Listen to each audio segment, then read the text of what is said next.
we're here at Mount Ouhad in Madinatul Munawwara. Mount Ouhad is a very special mountain.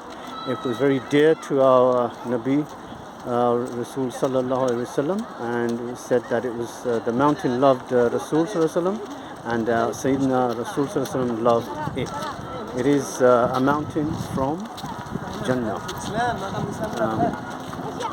A great battle in history took place here between the Quraysh and the Muslims. The Muslims were 700 in infantry number plus 50 archers.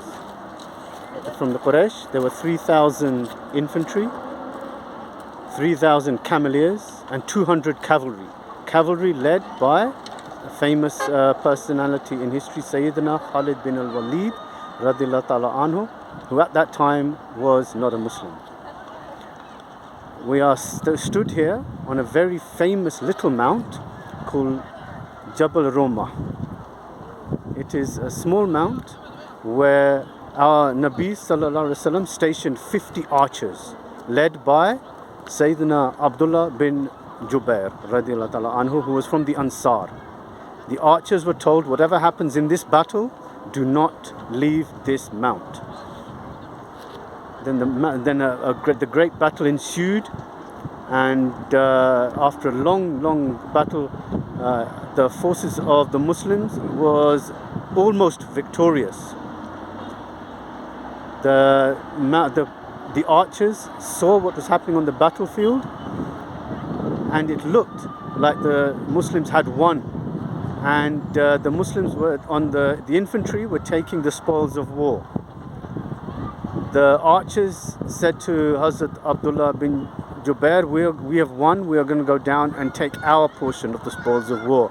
Hazrat Abdullah bin Jubair said, no, don't. We have strict instructions from our Prophet Muhammad ﷺ not to move whatever happens. They said, but we have won. So some started rushing down the mount towards the spoils of war, followed by many others. At this point, the master stratagem, Hazrat Khalid bin al-Walid, knew that this was going to happen, and he was waiting behind the mount with his 200 soldiers, 200 cavalry. As soon as the archers started descending from this mount, came from round the corner the 200 cavalry coming right behind the forces of the Muslims, and they basically took them by surprise and won the battle. 70 Muslims were shaheed that day, and only 35 were from amongst the dead and the damned amongst the Quraysh.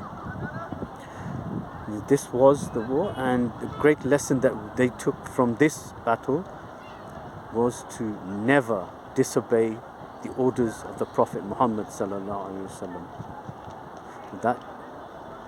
With that, I say Assalamu alaikum. Obviously there's further reading if anybody wishes to do. Please grab books, etc., and read yourselves about the great battles and the subtleties of the events in the life of our Rasul sallallahu alaihi wasallam. Assalamu alaikum wa rahmatullah.